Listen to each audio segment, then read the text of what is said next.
Bwana, kauli ya mwanadada anaitwa Hamisa Mobeto imeendelea kuzua gumzo kwenye mitandao ya kijamii, ambapo ameonekana moja kwa moja kwamba ana mahusiano ya karibu na ya mbali kidogo na mwanamuziki wa Bongo Flava, kwa sababu alichokizungumza kimeleta taharuki mtandaoni. Ikumbukwe Hamisa Mobeto alishakuwa kwenye mahusiano na msanii huyo kwa kipindi kirefu sana ambacho kilikuwa kimepita.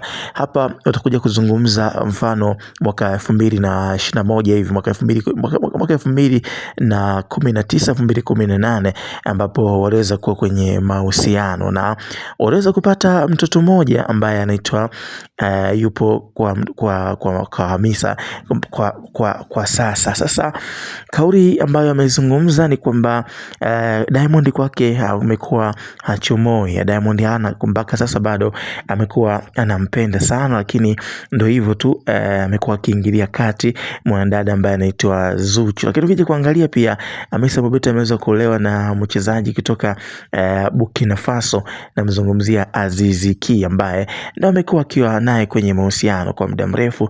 Na ukija kuangalia hata ndoa yao ambao waliweza walifunga ndoa fulani hivi ambayo ni ya kifahari kweli, lakini ndio hivyo maisha yanavyotakiwa kuweza kwenda. Sasa katika mahojiano yake ambayo ameweza kuyafanya, ameweza kuzungumza kwamba hata ikitokea leo au kesho, basi Diamond anataka kuweza kurudiana naye, Diamond hachomoi, kwa sababu Diamond anamkubali sana Hamisa Mobeto. Sasa wewe una mtazamo gani? Maoni yako ni yapi kwenye hiki ambacho happen?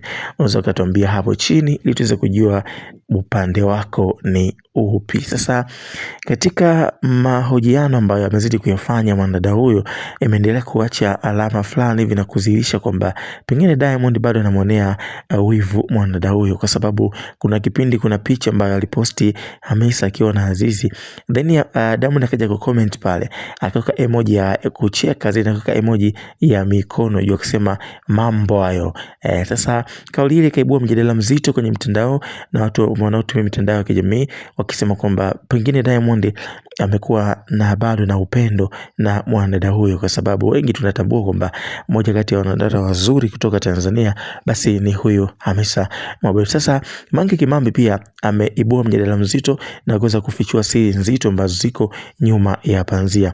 Anasema kwamba bado wanaendelea kuwasiliana, bado wanaendelea kutumiana message, na bado wanaendelea kuwasiliana kwa njia ya siri. Sasa hili ni attention kwa mwanadada ambaye anaitwa Hamisa, kwa sababu Diamond bado anaendelea kumfuatilia kwa ukaribu. Sasa hii ni siri ambayo Mange ameamua kukikumbusha. Niambie tu kwenye sehemu ya comment, subscribe, like, comment, share.